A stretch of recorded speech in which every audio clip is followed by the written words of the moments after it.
Friends, कैसे हैं आप लोग। मैं आपका दोस्त doctor Manoj Tawani, director Tawani tutorials Nagpur से आप सभी का स्वागत करता हूं। बच्चों, कैंसर नाम की जो डिजीज के हमने बहुत सारे अलग अलग कॉन्सेप्ट्स को एनालिसिस किया है, तो इस कॉन्सेप्ट को लेकर एक और इम्पोर्टेंट बात पे हम चर्चा करेंगे, वो है साइन सिम्टम्स ऑफ कैंसर। मतलब नॉलेज कैसे आएगा, पता कैसे चलेगा कि व्यक्ति को कैंसर नाम की बीमारी बॉडी में डेवलप हो रही है, बीमारी के लक्षण क्या हो सकते हैं। देखो बच्चों, अलग अलग बॉडी के पार्ट्स में कैंसर हो सकता है, हर एक के कॉम्प्लिकेशंस अलग अलग हो सकते हैं, हर कैंसर के साइन सिम्टम डिफरेंट हो सकते हैं। हम जो डिस्कस कर रहे हैं वो एक जनरलाइज्ड वे में डिस्कस कर रहे हैं, particular to a particular cancer हम डिस्कस नहीं कर रहे बच्चों।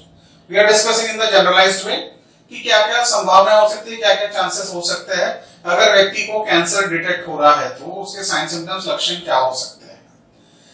तो ये जानना और समझना बहुत जरूरी है। और एक चीज आपको नोट करवा दूं बच्चों की, जरूरी कि मैं जो साइन सिम्टम आपसे डिस्कस कर रहा हूं वो पर्टिकुलरली कैंसर के वजह हो सकता है उस टाइप के साइन सिम्टम मिलते जुलते किसी दूसरे डिजीज में भी मिल सकते हैं, किसी दूसरे कॉम्प्लिकेशंस में, कुछ दूसरे डिजीज में भी आपको साइन सिम्टम शायद मिल जाए।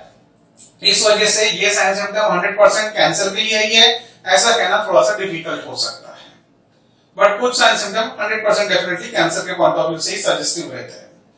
तो चलिए बच्चों आगे बढ़ते हैं और हम डिस्कस करेंगे सिम्टम्स ऑफ कैंसर यानी कि नियोप्लाज्म। तो सबसे पहला जो साइन सिम्टम हम डिस्कशन पे बात कर रहे हैं, तो पहला साइन सिम्टम है बच्चों, ठीक है, पहला है some cancer tumor can be seen through the skin, a lump on the breast, testicle, etc.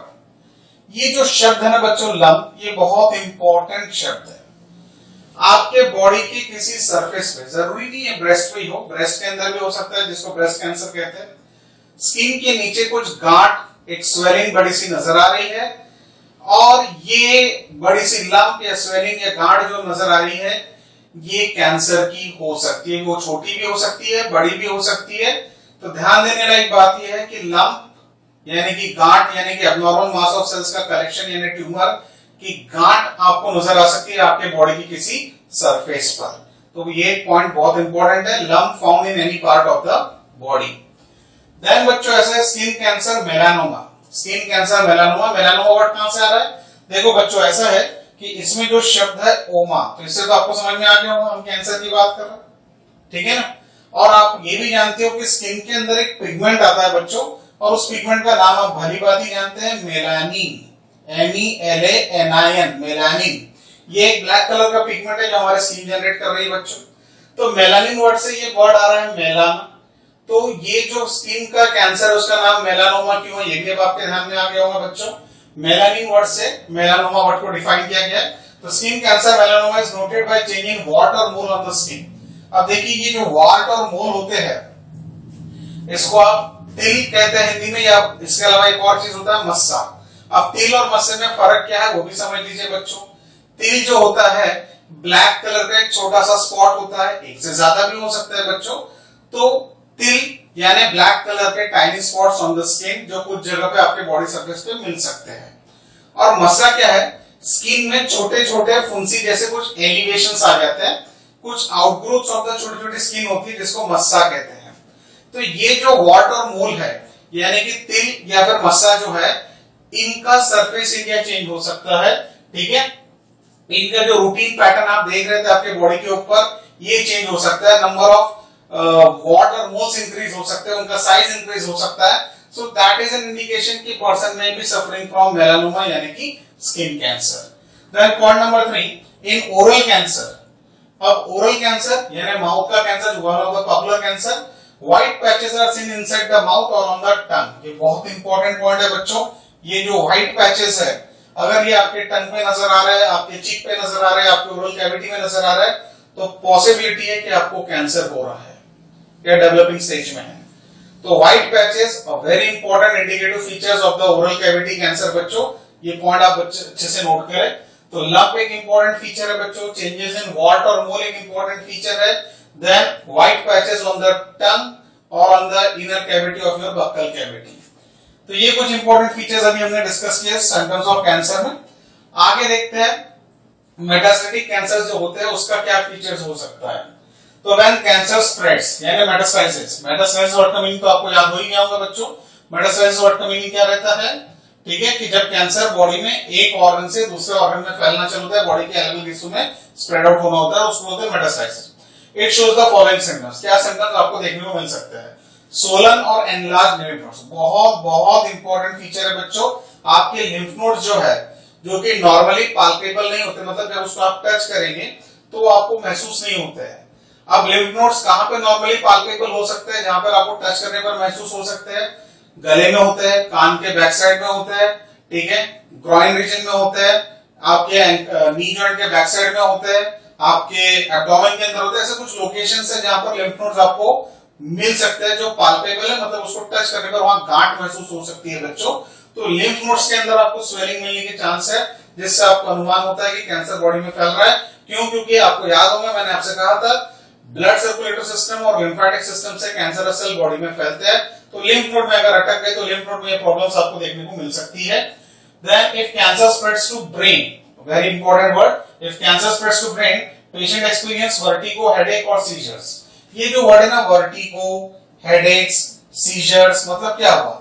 Vertigo यानी चक्कर आना, वर्टिगो यानी चक्कर जैसा फीलिंग होना, चक्कर आ भी सकता है, ब्लैकनिंग होना, हेडेक मतलब सिर दर्द, और सीजर्स यानी फिट्स जैसे अटैक आने का, ठीक है, फिट्स जैसे अटैक आता है, जैसे एपिलेप्सी में आ सकते हैं, तो वैसे फिट जैसे कुछ अटैक अगर आ रहे हैं, कन्वर्जन्स हो रहा है बॉडी में, तो that is called as seizures. तो ब्रेन के अंदर अगर ये फैल चुका है, then this can be the probable sign symptoms, ठीक है। then इसके अलावा मेटास्टेसिस में और क्या फीचर्स हो सकते हैं? if it spreads to lungs, अगर वो फैलते फैलते लंग्स में पहुंच जाए बच्चों, may cause coughing and shortness of breath। क्या कर सकता है? कफिंग कर सकता है और शॉर्टनेस ऑफ ब्रेथ, मतलब खांसी हो सकती है या सांस लेने में आपको डिफिकल्टी हो सकती है अगर आपके कैंसर के ट्यूमर सेल्स कहां पहुंच चुके हैं, लंग्स वाले एरिया में पहुंच चुके हैं। तो liver becomes enlarged and cause jaundice, ये बहुत पॉपुलर प्रॉब्लम है, कई केसेस ऑफ पेशेंट्स में देखने को मिलता है कि अगर लीवर में ये कॉम्प्लिकेशन पहुंच जाए तो व्यक्ति को जॉन्डिस नाम का प्रॉब्लम अराइज होना स्टार्ट हो जाता है। कौन सा बोला? जॉन्डिस, जिसको पीलिया कहते हैं, क्योंकि वो गॉल ब्लैडर को इन्फेक्ट करना चालू कर देता है, बाइल डक्ट को इन्फेक्ट करना चालू करता है, और फिर वहां से फिर जॉन्डिस की कॉम्प्लिकेशंस अराइज होने स्टार्ट होते हैं बच्चों। Then bone can become painful, brittle and break easily, अगर बोन्स के अंदर ये कैंसर फैल रहा है तो फिर ये सारी तकलीफें आएंगी, दर्द होगा, ब्रिटल मतलब आसानी से टूट सकती है, क्रैक हो सकती है। तो डिपेंड करता है कि कैंसर मेटास्टाइज होकर ब्रेन में गया है, लीवर में गया है, ठीक है, कि बॉडी के कौन से बोन्स में गया है, तो उस हिसाब से लंग्स में गया, तो उस हिसाब से उसको बीमारी के लक्षण यानी साइन सिम्टम देखने का मौका मिल सकता है। तो ये तो मेटास्टाइज अगर होती है तो क्या क्या साइन सिम्टम्स होंगे। देन इसके अलावा और क्या पॉपुलर साइन सिम्टम्स हो सकते हैं? डिफिकल्टी इन स्वॉलोइंग, भाई अगर मेटास्टाइज होकर अगर वो गले के तक पहुंच गए या आपके गले के फूड पाइप, इसोफेगस वगैरह में कैंसरस ग्रोथ हो रही है, तो आपको खाना निगलने में, पानी पीने में बहुत बहुत दिक्कतें आएंगी, शायद आप ठीक से खाना निगल नहीं पाओगे या पानी नहीं पी पाओगे, that is difficulty in swallowing या डिग्लूटेशन। कई कैंसर के पेशेंट में मेटास्टाइज होकर फूड पाइप तक ये कैंसर पहुंच जाता है और उसका फिर एंड स्टेजेस में खाना पीना टोटली बंद हो जाता है because of this process. Now changes in bladder and bowel habits, bladder से मेरा मतलब है बच्चों यूरिनरी ब्लैडर, और बॉवल से मेरा मतलब है हमारा large intestine, rectum, anal canal के पास जो हमारा अनडाइजेस्टेड फूड मटेरियल जो जमा हो रहा है, जिसे हम फीसेस या स्टूल या लैट्रिन कहते हैं, उससे रिलेटेड। तो अब ब्लैडर में क्या जमा हो रहा है? यूरिन ब्लैडर में यूरिन जमा हो रहा है, ठीक है। बॉवल हैबिट्स में, बॉवल्स में क्या जमा हो रहा है? यानी यूरिन ब्लैडर में यूरिनेशन नंबर 1 प्रोसेस जमा हो रहा है, और नंबर 2 प्रोसेस यानी कि waste of the undigested food जो जनरेट हो रहा है वो बॉवल्स में जमा हो रहा है। अब आपकी जो रूटीन फ्रीक्वेंसी है यूरिनेशन जाने की बोलिए, या फिर नंबर 2 जाने की बोलिए, टॉयलेट विजिट करने की बोलिए, इन सब पैरामीटर्स में धीरे धीरे चेंजेस होना चालू हो जाता है। तो बॉवल और ब्लैडर हैबिट्स मतलब frequency of urination, pattern of urination, same about frequency of toilet जाना, वॉशरूम जाना, ये सारे पैरामीटर्स धीरे धीरे आपके चेंज होने स्टार्ट हो जाते हैं बच्चों। तो ये भी एक इंडिकेशन हो सकता है कि आपके बॉडी में शायद कैंसरस ग्रोथ हो रहा है। Unexplained weight loss, now what is unexplained weight loss? ये आपका सडनली वजन घटना चालू हो गया विदाउट एनी स्पेसिफिक रीजन। भाई अगर आपका वेट घटते जा रहा है तो ये अपने आप में एक बहुत बड़ा लक्षण हो सकता है कि आपको शायद बॉडी में कैंसरस ग्रोथ स्टार्ट हो चुकी है। वैसे तो आप जानते हो कई बीमारी में इंसान का वेट लॉस होता है, मलेरिया अगर हो जाए तो वेट लॉस होगा, टाइफाइड हो गया तो वेट लॉस होगा, बट हमने यहाँ पे लिखा है अनएक्सप्लेन्ड वेट लॉस। अचानक आपके बॉडी का वेट लॉस हो रहा है, जबकि आपको उसके लिए वेट लॉस के लिए कोई आप फूड डाइट्स या कुछ मेडिसिन या एक्सरसाइज नहीं कर रहे, फिर भी अचानक आपका दिन ब दिन वेट लॉस हो रहा है, तो that can be one of the probable sign symptoms of the cancer. तो बच्चों ये जो हम लोग ने अभी तक sign symptoms of cancer discuss किए, ये हर एक पॉइंट, हर एक मुद्दा आपने अपने ब्रेन में हमेशा रिकॉर्ड करके रखना चाहिए, ताकि लाइफ में कभी भी इस टाइप का कोई कॉम्प्लिकेशन आए तो तुरंत आप ट्रीटमेंट के लिए पहुंच जाए। और ये चीज की जानकारी हर व्यक्ति को अच्छे से होनी भी चाहिए बच्चों, क्योंकि मैंने आपसे क्या कहा कि जब भी बीमारी स्टार्ट होती है ना बच्चों, तो कोई पेन नाम का साइन सिम्टम अराइज नहीं होता है, बॉडी के सारे ऑर्गन्स शुरुआती तौर पे नॉर्मल तरीके से काम करते रहते हैं, तो ध्यान में नहीं आता कि ये प्रॉब्लम हमारे बॉडी में स्टार्ट हो रही है। इसलिए हमारा एक सजेशन होता है कि हर 6 महीने पर एक बार बॉडी का प्रॉपर चेकअप होना चाहिए। क्यों? क्योंकि अगर इस तरह की कोई बीमारी हमारे बॉडी के अंदर पनप रही होगी, शुरुआत होगी, तो तुरंत डायग्नोज हो जाएगी, तुरंत ट्रीटमेंट करके हम उसको क्योर कर सकते हैं बच्चों। इसलिए every 6 month we should have a proper diagnosis in our body. तो ये पॉइंट पे भी आप जरूर ध्यान कीजिए कि हर 6 महीने पर हम लोग ने हमारे बॉडी की संपूर्ण जांच करवा लेनी चाहिए, ताकि इस टाइप के कॉम्प्लिकेशंस बॉडी में अगर अराइज हो तो तुरंत नोटिस में आए और प्रॉपर ट्रीटमेंट लेकर हम उसको क्योर कर सके। तो उम्मीद करता हूं बच्चों आपको sign symptoms of the disease बहुत अच्छे समझ में आया होगा। अब मिलते हैं आपसे नेक्स्ट वीडियो में। Till then bye bye, thank you.